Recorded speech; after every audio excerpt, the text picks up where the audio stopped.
Vai a roupa.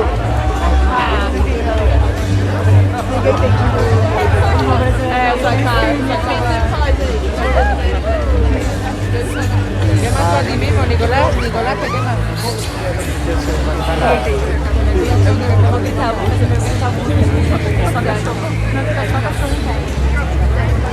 Aquele já fiz.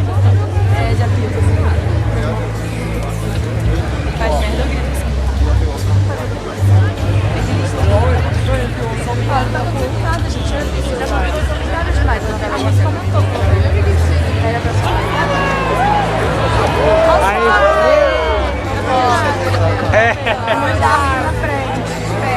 Ah, é igual de Copacabana, né? Oh, nossa! É. Vamos igual. Ai, então ano que vem no Rio, vamos. Quando eu for no Mas ano novo e carnaval,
Calton,